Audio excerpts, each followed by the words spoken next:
करती है। आज हमारे बीच उपस्थित हैं कुछ ऐसे ही विशेष अतिथि जिनकी उपस्थिति हमारे इस कार्यक्रम की शोभा बढ़ा रही है। मैं हमारे अतिथि महोदय जी का जोरदार तालियों के साथ हार्दिक स्वागत करती हूँ।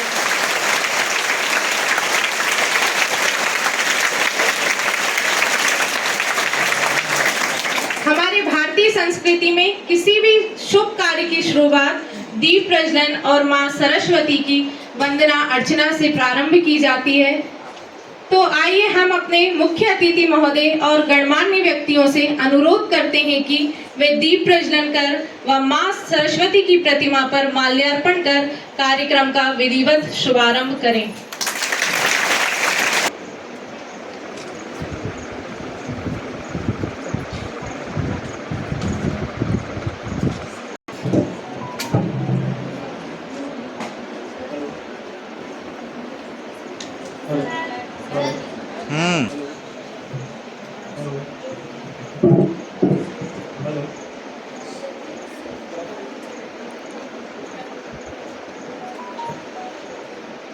Hello hello hello.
के पश्चात मैं हमारे माननीय प्राचार्य महोदय जी से आग्रह करूंगी कि वे मंच पर विराजमान हमारे मुख्य अतिथि न्यायाधीश महोदय जी श्रीमान अरविंद जी जैन सर का फूल माला के साथ स्वागत करें।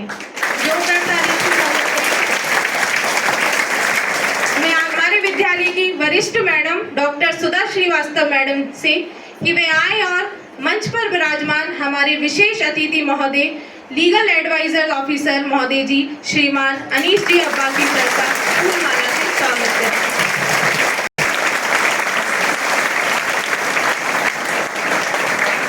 मैं आग्रह करती हूँ श्रीमान जी का स्वागत करें। स्वागत गीत के लिए मैं आमंत्रित करती हूँ वैभवी संध्या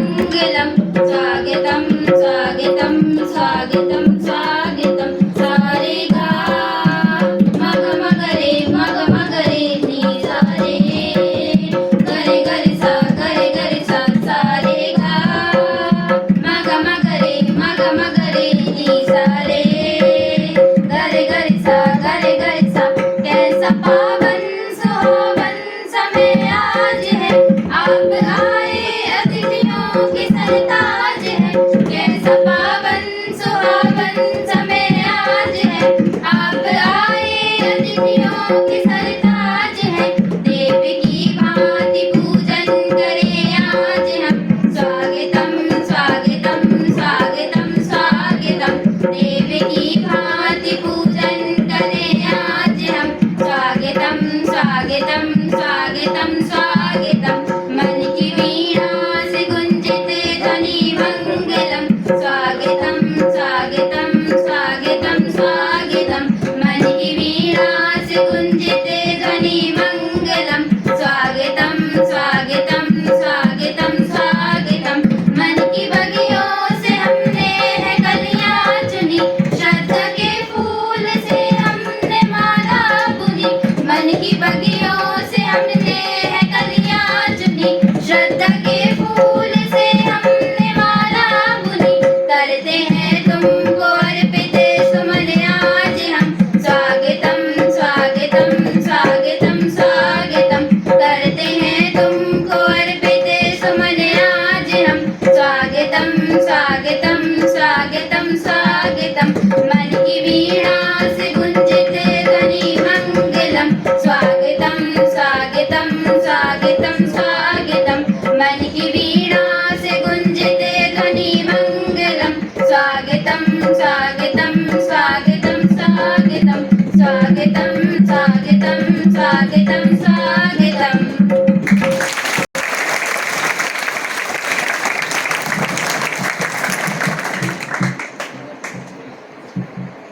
आज हम सच्चाई है जिनके शब्दों में गहराई है और जिनके कार्यों में समाज सेवा की परछाई है। मैं निवेदन करती हूँ हमारे मुख्य अतिथि महोदय श्रीमान अरविंद जी जैन सर को से कृपया मंच पर पधारें और हमें हमारे विचारों से लाभान्वित करें। लॉजिक होता है, उद्देश्य होता है कि नहीं होता है? होता कि नहीं होता है? ये स्कूल खोला गया, इसके पीछे क्या उद्देश्य है? ये स्कूल खोला गया है आपका क्या स्कूल का नाम है? कन्या शिक्षा परिषद। कन्या शिक्षा परिषद। कन्या शिक्षा परिषद। सर इसका नाम चेंज कर दिया माता सबरी कन्या शिक्षा परिषद। ठीक है, ये खोला गया, यहाँ पर आप लोगों को बुलाया गया, हॉस्टल की व्यवस्था की गई, पढ़ाई की व्यवस्था की जा रही। क्या उद्देश्य था इसका?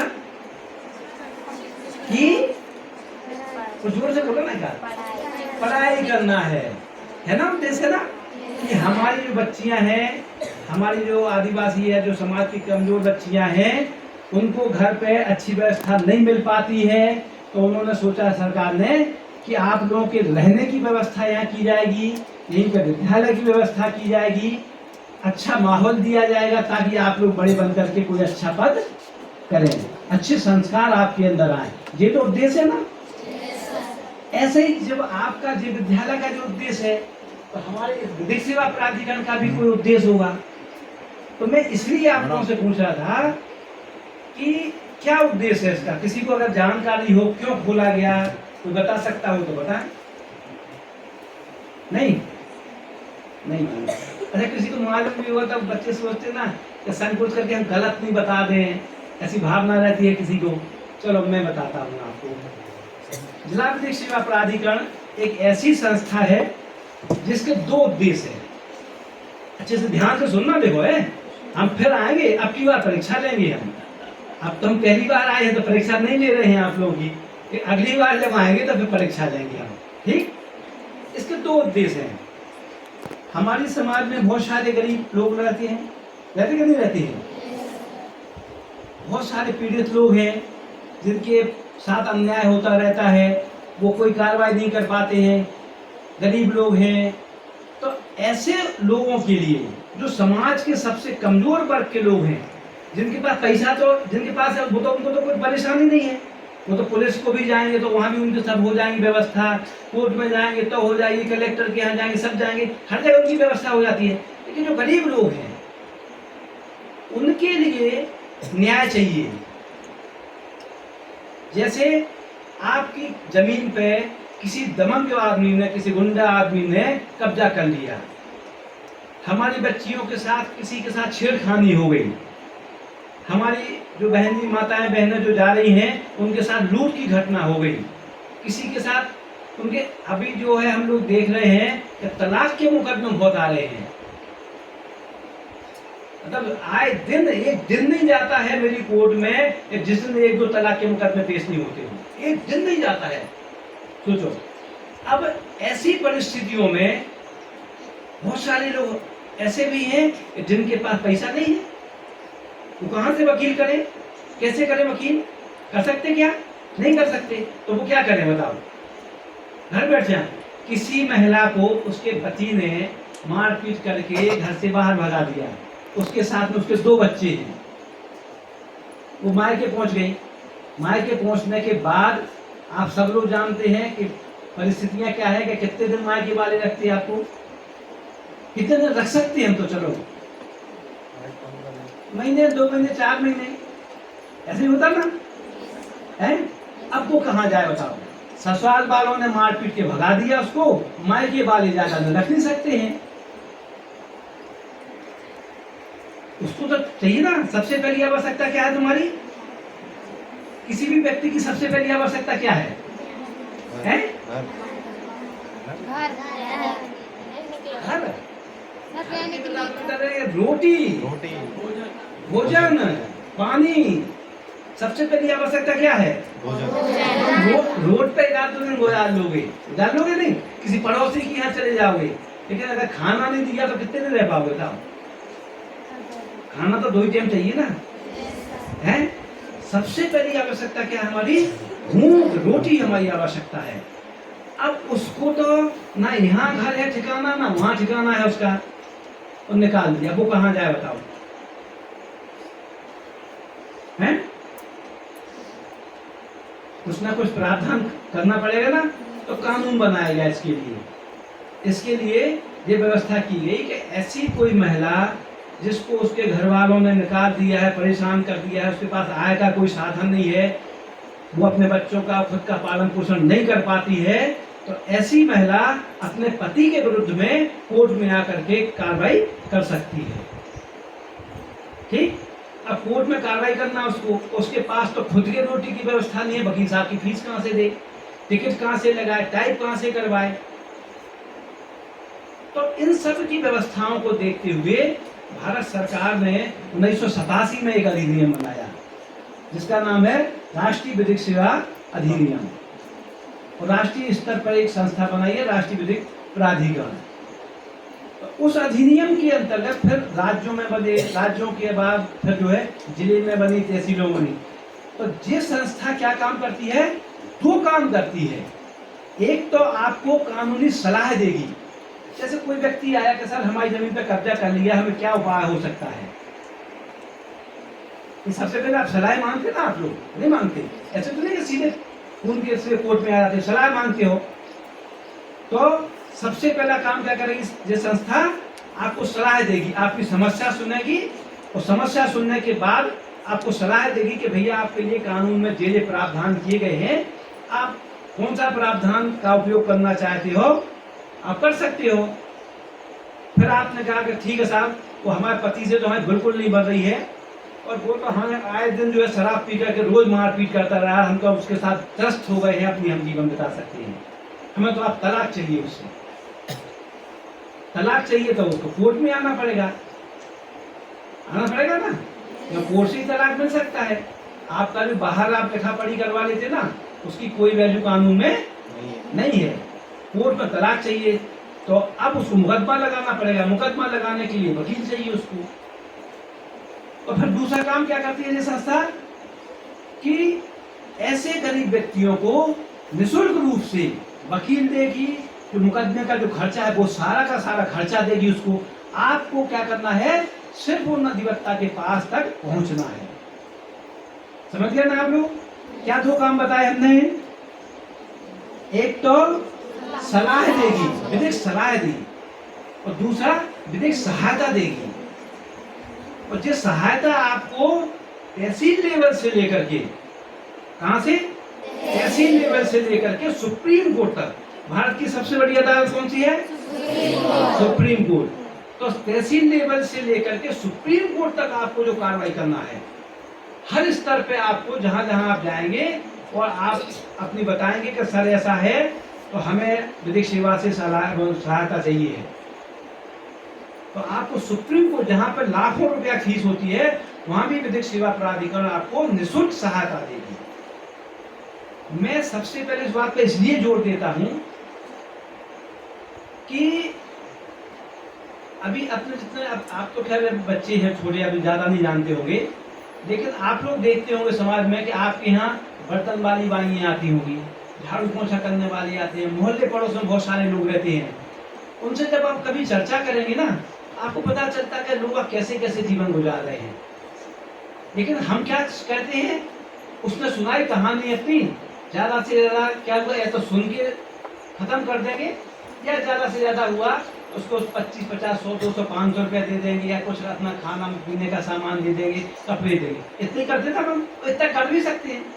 ये सबकी हैसियत इतनी तो है नहीं कि सब हम अंबानी हैं कि सबको जो है हम बहुत बड़ा पैसा बांटते हैं, नहीं कर सकते हैं।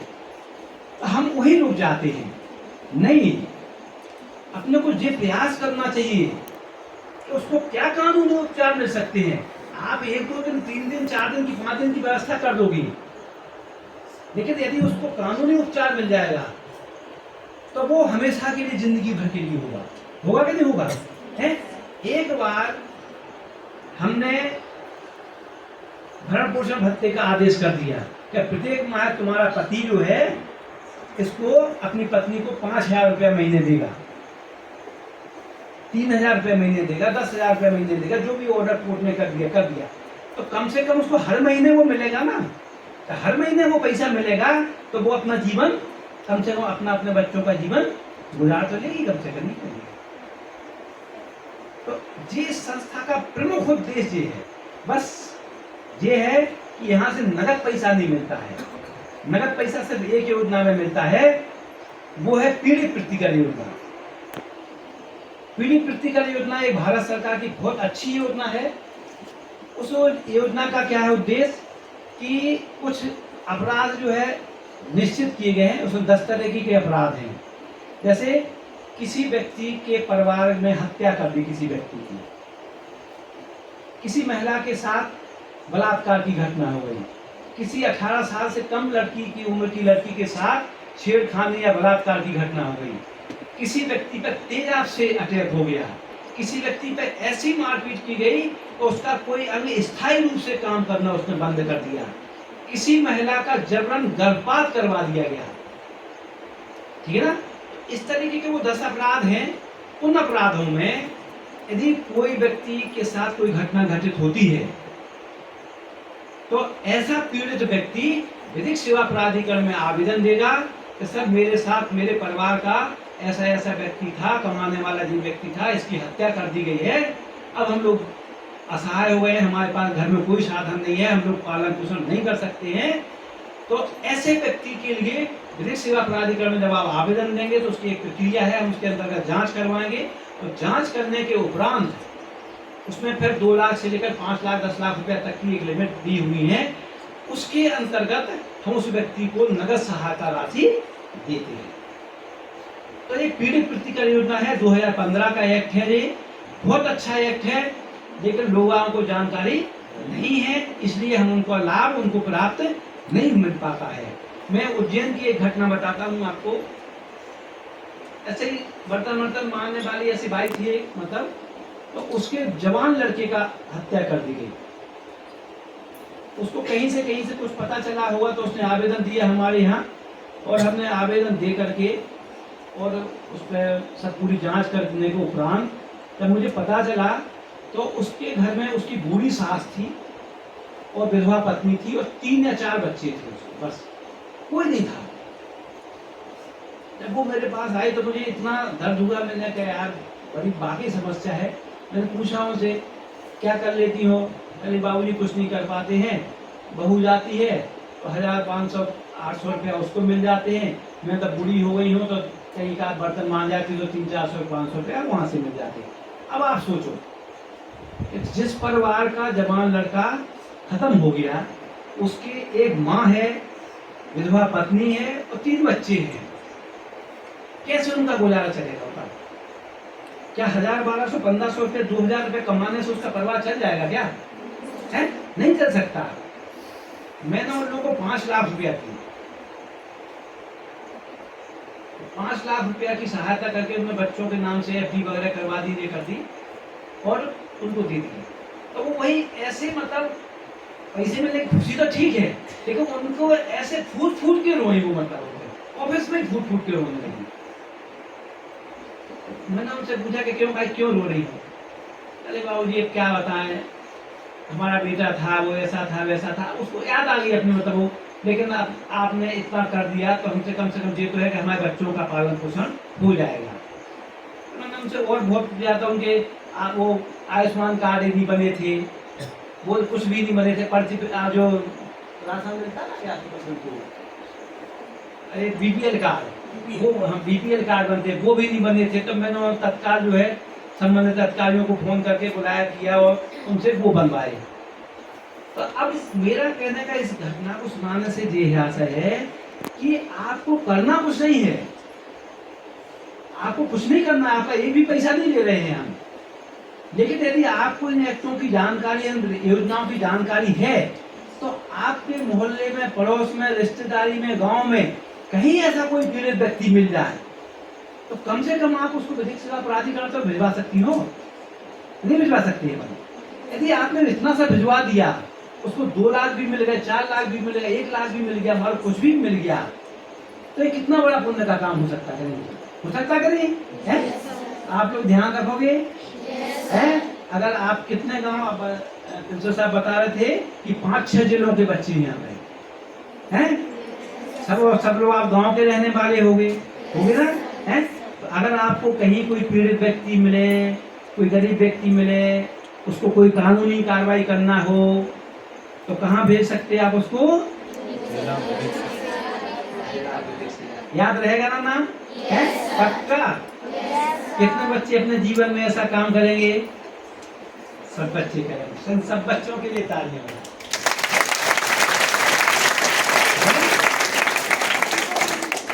अब आप लोग सोच रहे होंगे जैसा आपको स्कूलों में आने की व्यक्ति के साथ कोई घटना घटित हो गई, ठीक है ना, आप लोगों में से किसी व्यक्ति के बच्चियों के साथ, किसी भी व्यक्ति के साथ, व्यक्ति में मतलब क्या होता है, व्यक्ति का मतलब ये नहीं होता है कि लड़का या लड़की या छोटी उम्र का बड़ा उम्र का, कुछ नहीं होता। व्यक्ति मतलब कोई भी व्यक्ति हो, किसी व्यक्ति के साथ कोई घटना घटित हो गई और आप लोग थाने पे गए। कहाँ जाओगे आप लोग?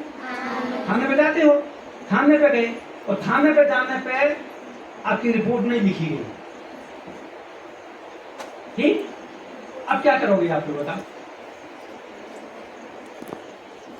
आपको यहाँ से आप लोग स्कूल से जो है अपने घर जा रहे थे और घर जाते समय किसी सामने से एक गाड़ी आई और गाड़ी ने आपको एक्सीडेंट कर दिया, आपका आप पैर टूट गया, आपकी गाड़ी डैमेज हो गई, सब कुछ हो गया, ठीक? और आप गए थाने पे और थाने वालों ने आपकी रिपोर्ट नहीं लिखी। कोई भी घटना हो सकती नहीं हो सकती है, कुछ भी हो सकता है, और आपकी थाने वालों ने रिपोर्ट नहीं लिखी। अब क्या करोगे आप? घर बैठ जाओगे? क्या करोगे बता? मैं एक तो बन गया, अच्छा है, एक 181 पे लगा दिया आपने, 181 पे भी लगा दिया, फिर भी सुनवाई नहीं हुई। पुलिस वाले एक रिपोर्ट लगाएंगे कि साहब इसमें तो फर्जी घटना है, मैंने तो वहाँ गया जांच की हमने, तो वहाँ पर उस तारीख को ऐसी कोई घटना घटी। चलो अब क्या करोगे? आपका तो पैर टूट गया, आप तो अस्पताल में भर्ती हो, नाड़ी पूरी टूट गई है। अब आपको कानून क्या करता है? कानून ये करता है कि यदि आप थाने पे गए, थाने पे आपकी कोई रिपोर्ट नहीं लिखी गई, तो हमारा ड्यूटी क्या है कि हम पुलिस के सबसे बड़े अधिकारी कौन होते हैं? एसपी साहब, जिले में सबसे बड़े अधिकारी पुलिस के एसपी होते हैं। तो हम उनकी फिर कि साहब हम फला फला था, कोई ऐसी ऐसी घटना हुई थी, हम थाना का गए तो उन्होंने रिपोर्ट नहीं लिखी है, आपसे निवेदन है कि थाना प्रभारी को रिपोर्ट लिखने के लिए निर्देशित किया जा रहा है। एसपी साहब कोई एप्लीकेशन दी, उन्होंने थाने वालों को भेज दी, फिर भी आपकी रिपोर्ट नहीं लिखी गई। होता है ऐसा, मतलब आम बात है रिपोर्ट लिखाना। आज की तारीख में भी इतना सब कुछ जमाना हमारा, हम कौन सी सदी में पहुंच रहे हैं, क्या क्या हो रहा है, कानून में कितने संशोधन हो गए हैं, लेकिन रिपोर्ट लिखाना आज भी बड़ी टेढ़ी खीर है क्या मैडम? नहीं है? कभी पाला पड़ा आपका? नहीं पड़ा। आज जरूर नहीं मिलेगा। सही बात है। कोई भी व्यक्ति ना थाना जाना चाहता है, ना अस्पताल जाना चाहता है, ना कोर्ट में जाना चाहता है। ये बात सही है, लेकिन क्या आप बच सकते हो आज के जमाने में? नहीं बच सकते हो। आप बहुत अच्छी तरीके से बाएं साइड में चलते हुए जा रहे हैं आप, लेकिन पीछे वाले आते हैं तुम्हारे चक्कर मार जाए तो क्या करोगे? जाओगे थाने के? नहीं जाओगे, जाना पड़ेगा ना आपको। तब फिर कानून ये कहता है कि यदि इस तरह की कोई घटना हो गई है और कोई सुनवाई नहीं हो रही है, तब आप न्यायालय में आएंगे और न्यायालय में आने के बाद आप जो संबंधित मजिस्ट्रेट हैं उनके समक्ष एक आवेदन लगाएंगे और उस आवेदन पर मजिस्ट्रेट साहब जांच करेंगे, आपसे पूछताछ करेंगे, बयान लिखेंगे और जांच करने के बाद वैसे ही कार्रवाई होती है जैसी कार्रवाई पुलिस रिपोर्ट पर होती है। समझ गए ना? ये बात हम इसलिए बता रहे हैं आपको, कभी ऐसी कोई घटना हो जाए किसी के साथ और उसको नहीं कहीं से उपचार मिले तो आप ऐसा ही काम कर सकती हैं। दूसरी बात कि आप लोग यहाँ बच्चियां हैं, सभी बच्चियां हैं, ठीक है ना? एक पॉक्सो एक्ट का नाम सुना है आप लोगों ने? किसी ने है? सुना है? पढ़ा है? नहीं सुना? पॉक्सो एक्ट एक लैंगिक अपराधों से बालकों का संरक्षण अधिनियम, क्या नाम है उसका? का संरक्षण अधिनियम। लैंगिक अपराधों से मतलब जिसमें लैंगिक अपराध समझते ना आप लोग, जिसमें छेड़खानी की बच्चियों के साथ किसी प्रकार की बलात्कार की घटना हो जाए, उनके साथ छेड़खानी की घटनाएं हो जाए, इस तरह की घटना जो उनके चरित्र को मतलब बदनाम वो करते हैं किसी तरीके से, तो जो लैंगिक अपराध है, सेक्सुअल ऑफेंस, तो इस तरह की यदि कोई घटनाएं आपके साथ होती हैं तो एक स्पेशल एक्ट बना हुआ है, पॉक्सो एक्ट कहते हैं उसको। इसमें 18 साल से उसमें इतना तक प्रावधान किया गया है कि यदि कोई व्यक्ति, आप जैसे जा रहे हैं यहाँ स्कूल से, ठीक ना, और कोई लड़का आपको रोज जाते हुए आते हुए सीटी बजाता है, गंदे गंदे गाने चबूतरे पर होता ना गांव में, 4-6 लड़के बैठ जाएंगे और बड़े अच्छे उल्टे सीधे गाने गाएंगे, वहीं से हमारी महिलाएं और बच्चियां निकलती हैं। तो इन सब घटनाओं को रोकने के लिए एक पॉक्सो एक्ट बनाया गया है। उसमें बहुत कठिन सजाएं हैं। सीटी बजा दी, पीछा किया, पीछा करने तक के मैसेज भेजे आपको।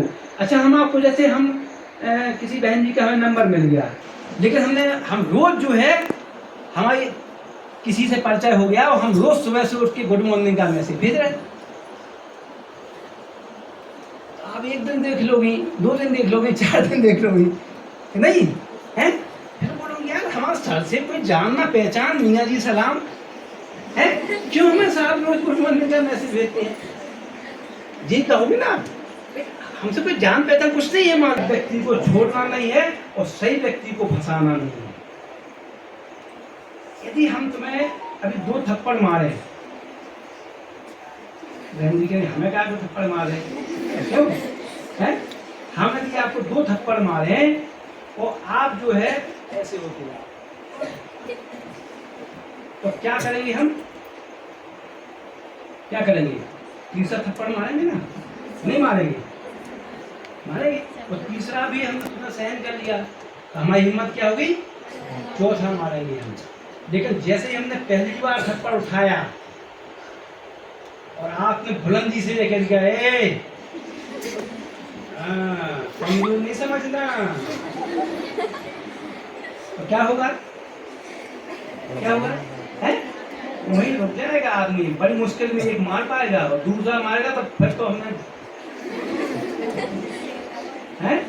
आप लोगों को नई नई बच्चियां हो, आप लोग लंबा जीवन व्यतीत करना है। बहुत सारी घटनाएं होंगी, बहुत सारे भेड़िए समाज में घूम रहे हैं, उनसे बच के आपको निकलना है।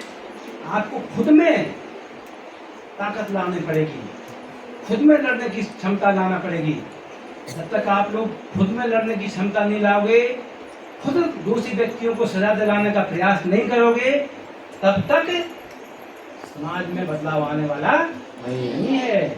हम ये कह लें कि पुलिस हमारी सुरक्षा कर ले, जज साहब हमारी सुरक्षा कर लें, शिवराज सिंह कर लें, मोहन यादव कर लें, कोई कुछ नहीं कर सकता है। सबसे पहले मौके पर तो आपको ही डटना पड़ेगा। डटना पड़ेगा कि नहीं डटना है? तो सब लोग जो है क्या करेंगे, हिम्मत वाली बनेंगे, हैं? गलत बात को सपोर्ट नहीं करना है और सही बात को बढ़ावा देना है, ठीक है ना? तो समय काफी हो गया है, हमारा भी समय हो गया है। बस एक चीज का ध्यान रखना जीवन में, चोंच में पानी भरते और जंगल की जहाँ आग लगी थी तो वहाँ अपनी चोंच से वो पानी, एक चोंच में अब कितना पानी आता है चिड़िया की चोंच में? छोटा सा, 1-2 बूंद 3 बूंद आता, वहाँ से पानी भरती वो और जहाँ आग लगी थी वहाँ डाल आती, फिर जाती, फिर आती, फिर आती, फिर जाती, यही करती रही वो। तो जो लोग बाग वहाँ खड़े हुए थे वो देख रहे थे। अब वो बोले, चिड़िया तुम पागल है क्या? बोलोगे ना, आप भी ऐसे बोलोगे ना, सब लोग ऐसे बोलेंगे। 90% नहीं 99% लोग यही बोलेंगे, अरे पागल है चिड़िया, देखो इसकी चोंच से कोई आग बुझ जाएगी क्या? बुझ जाएगी क्या? है नहीं बुझेगी। लेकिन उस चिड़िया ने मालूम क्या जवाब दिया? बता सकते हैं आप लोग? नहीं बता। उस चिड़िया ने ये जवाब दिया कि हम जानते हैं कि हमारी चोंच की बूंद में जो पानी है इससे जंगल की आग नहीं बुझेगी, लेकिन जब कभी इस जंगल में आग लगने का इतिहास लिखा जाएगा तो उसमें ये भी लिखा जाएगा, एक चिड़िया थी जो कि अपने चोंच में पानी भर भर के इस जंगल की आग को बुझाने का प्रयास कर रही थी।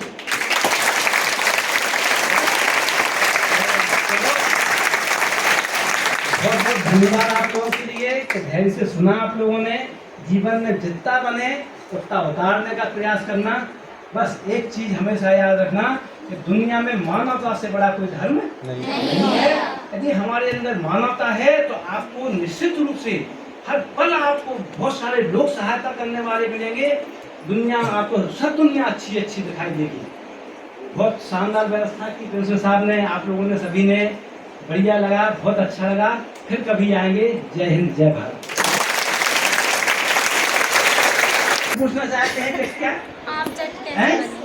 कैसे 6000 है और आप लोग विश्वास नहीं करेंगे कि मैंने जीवन में सब कुछ काम किया है। खेती से लेकर के, खेती भी की मैंने, दुकानदारी भी की मैंने, कपड़े की दुकान भी चलाई, किराने की दुकान भी चलाई, वकालत भी की। और वकालत करने के बाद जो है मैंने जब ये देखा कि दुनिया में सब जगह झूठ बोलने का काम है, उल्टे सीधे काम करने का है, उसी से पैसा आता है, तो मुझे अपने आप से लगा कि नहीं यार, जो कुछ काम कर रहे हैं उसे पैसे का उपयोग तो सब कुछ लोग कर रहे हैं। पत्नी भी हमसे पैसे चाहती है, बच्चे भी चाहते हैं, रिश्तेदार सब लोग चाहते हैं, लेकिन जो कर्म जो कर रहे हैं उन कर्मों का फल किसको भोगना है? हमको भोगना है। बस ये बात दिमाग में आ गई बेटा हमारे। तो मैंने फिर जा कर के सब कुछ छोड़ करके एकदम तैयारी की। और मैं जो है सुबह जब इंदौर में रहता था तो सुबह एक आलू बेचने वाला निकलता था। उसका फिक्स था तो 7 से 7:05 के बीच में निकलता था। जैसे वो आलू वाला निकलता था मैं उठ जाता था और 10-11 बजे तक नॉन स्टॉप पढ़ता था। फिर नहाए धोए, मंदिर के खाना खाए, कोचिंग चला गया। कोचिंग से आके फिर बैठ गए पढ़ने के लिए। फिर रात को केवल मैं 8 बजे से 8:15 बजे तक न्यूज़ सुनता था और उसी दौरान लैंडलाइन फोन चलते थे तो मिसेज से बात कर लेता था बस। फिर रात को 8 बजे से फिर बैठता था, रात को 12-1 बजे 2 बजे तक फिर पढ़ता रहता। इस तरीके से मेहनत की। 19 किलोमीटर में साइकिल चलाता था, सोचो मेरा गांव जहाँ से मैंने हाई स्कूल इंटर किया है, वहाँ से मेरा गांव 19 किलोमीटर दूर था। कोई साधन नहीं था, ना बसें थी ना कुछ था, या तो ट्रैक्टर था या साइकिल थी। तो बहुत मेहनत करना पड़ता है, और मेहनत करोगे आप बेटा तो आपको निश्चित रूप से हर क्षेत्र में सफलता मिलेगी, जो भी आपका उद्देश्य हो। लेकिन हम इतना जरूर कहेंगे कि आप लोग जैसे बाद में उद्देश्य बनाते ना, बाद में उद्देश्य नहीं बनाओ।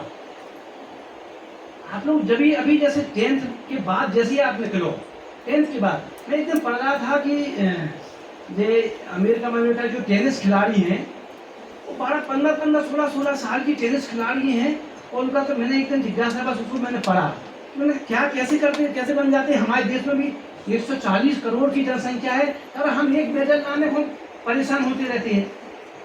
उसमें उनका लिखा था मार्टिना नवरात्रोवा वगैरह, उनका मैंने एक बहुत वो टेनिस स्टार थी वो स्टेफी ग्राफ, हाँ वगैरह, मैंने उसका देखा मैंने।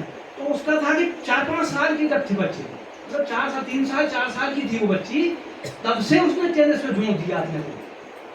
तब जो है क्या होता है ना कि जब 14-15 साल तक जब तक पहुंचती है ना वो, तब उनको दिन रात वो करती रहती है। अब हमको ऐसे आदर्शों का इतिहास पढ़ना चाहिए कि कैसे वो लोग मेहनत करते हैं। आप लोग भी 10th के बाद अपना उद्देश्य बना लो कि नहीं, अब क्या है कंपटीशन बहुत है। अगर आपने बीएससी, हम लोगों जैसे मतलब तो बीएससी एलएलबी कर ली, वकालत भी करने लगे, शादी भी कर ली, बच्चे भी हो गए, उसके बाद मेरे को तो आगे दिया है सब कुछ करने के बाद। लेकिन आप वो जमाना नहीं है, अब तो आपको प्रारंभ से ही अपनी तैयारी शुरू करना पड़ेगी, तब आप सफलता हासिल कर सकती हो। एक उद्देश्य बनाओ, लेकिन पूरी तरीके से समर्पण करो। हम जो है जो मोबाइल में इसमें ऑनलाइन जो इस पर सब पर करते हैं, आपका 11, 10 और 12th में क्या टाइम टेबल था स्टडी का? कुछ नहीं बेटा, तो सब जो है हम तब क्या बता रहे ना कि बहुत छोटे से गाँव से थे। तब 9th क्लास में जब हम आए, हमारे 3 सब्जेक्ट में 20 जिस समय मतलब 96-97 की बात बता रहा हूँ, उस समय मैंने उस सब्जेक्ट को, जबकि हमारे सबसे कठिन सब्जेक्ट यदि किसी जज के लिए है तो सीपीसी है, क्योंकि बहुत लेंथी किताब है और बहुत धाराएं हैं उसमें। लेकिन मुझे मौखिक याद हो गई वो।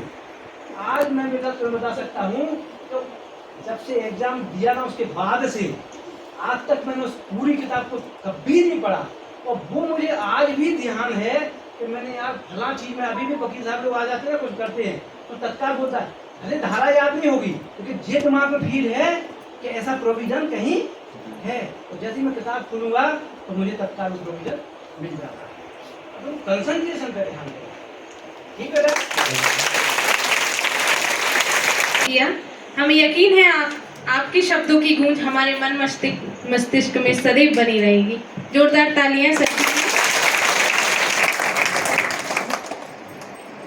इस प्रांगण में न्याय की मूर्ति, सरल स्वभाव, आपने सबने देखा कि सर ने अपनी बातों को कितनी सरलता से आपके सामने प्रस्तुत किया, एक एक बात को इतने सरल तरीके से समझाया कि मेरे ख्याल से मैं ये सोचता हूँ कि इन सारे बच्चों के दिमाग में अगर थोड़ा सा इसका आप स्मरण करोगे तो आप सबको जरूर याद रहेगा।